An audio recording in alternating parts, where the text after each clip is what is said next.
World's news station. This is NECN News Saturday. Tonight on NECN, new details about how the FBI kept tabs on a friend of the Boston Marathon bombing suspects in the months following the attacks. And he wasn't forgotten by his country, because the United States of America does not ever leave our men and women in uniform behind. The only American soldier held captive in Afghanistan is heading home tonight. And a reprieve for the sister-in-law of a Manchester, New Hampshire man sentenced to death in the Sudan for converting to Christianity. Good evening to you, New England. I'm Justin Michaels. We're learning new details about how the FBI kept track of a friend of the Boston Marathon bombing suspects.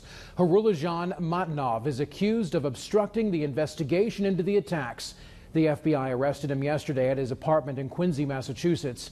Now the Patriot Ledger reports the FBI had been watching him from the sky. Our Nicole Jacobs is live in Quincy tonight with reaction from a city councilor. Nicole.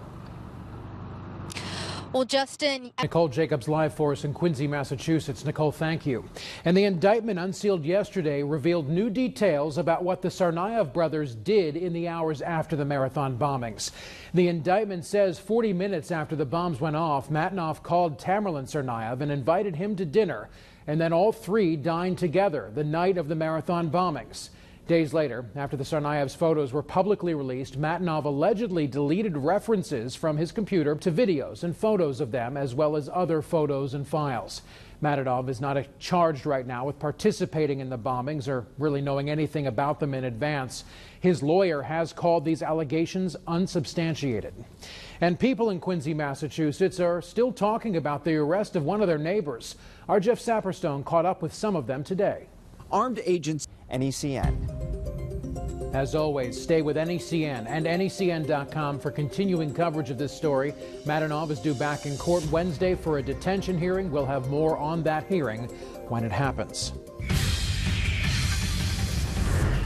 I'd like to say to Bo right now, who's having trouble speaking English. Parents of an American soldier held captive for nearly 5 years in Afghanistan get the call they've been waiting for. Their son is coming home. This news came to them from the President of the United States himself. Dan Scheneman has more now on the negotiations that made all this possible. Bo Bergdahl. Coming up in a few minutes. All right, Tim, we'll talk soon. In Woburn, Massachusetts now, a former employee of the Boys and Girls Club is now facing some disturbing charges. 33-year-old Christopher Elwell is now charged with raping a young girl between the years of 1999 and 2003. Elwell worked in the physical education department at the club at that time, and authorities say Elwell showed this girl pornography. Now, the Boys and Girls Club of Woburn has released a statement. It reads in part, "We are deeply concerned and alarmed by this allegation and are working with the law enforcement in the investigation of this serious matter." Firefighters rescued a person from a burning home in Dartmouth, Massachusetts today. Crews were called to a home on Shipyard Lane just before 11 this morning. Now, one person was trapped inside that home at the time. Another person also lives at that home, but they weren't there when this fire started. The state fire marshal's office is right now investigating the cause of this fire, but the fire chief there in Dartmouth says they really don't have reason to believe this was of suspicious nature.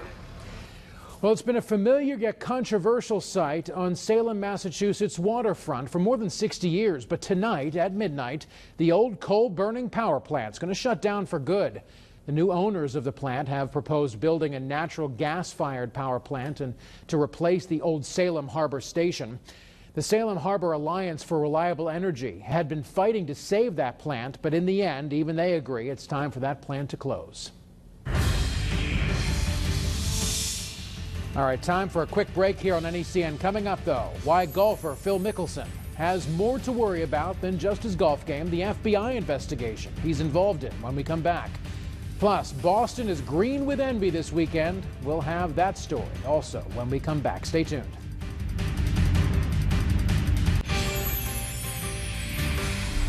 Golfer Phil Mickelson is responding to possible insider trading allegations. The five-time PGA major winner says he is fully cooperating with officials right now.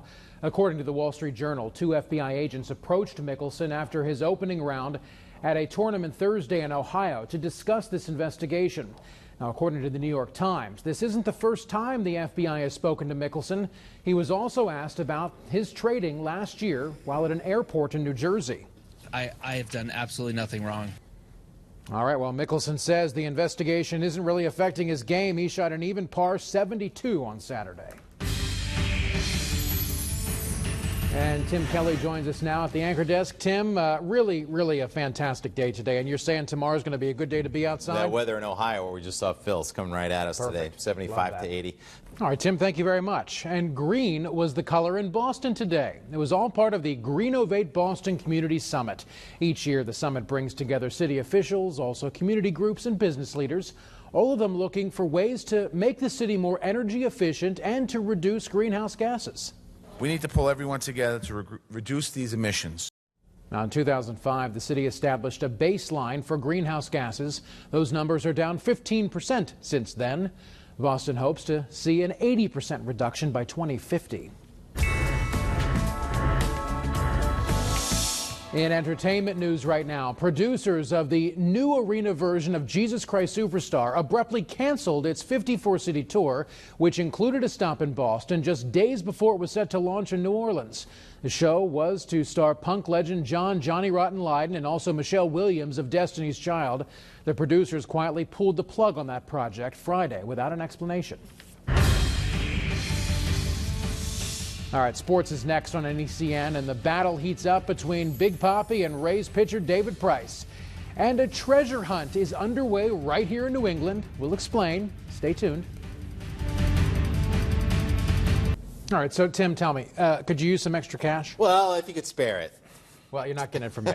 You're not getting it from me, that's for sure. Well, there are golden envelopes. Guess what? They're all over the place. They're all over New England right now. You can go out and find them. It's a wild goose chase right now. An anonymous donor has sent people on this treasure hunt. The stunt follows that similar thing happening out in San Francisco. Well, in both cases, people need to follow clues that are posted to Twitter. I didn't even count. I just got excited. All right, so if the accents didn't clue you there, it's actually not happening in New England. It's happening in England. Yeah. Old England. Yeah, with pounds. The real England. Yes. That's right. Anyway, the UK account has 40,000 followers right now, so people are really going crazy for that over there across the pond. Yep. What's happening with you? Anything? We're all set here. We're going to say goodnight now. Here we are. I'm Justin Michaels. Thanks for joining us.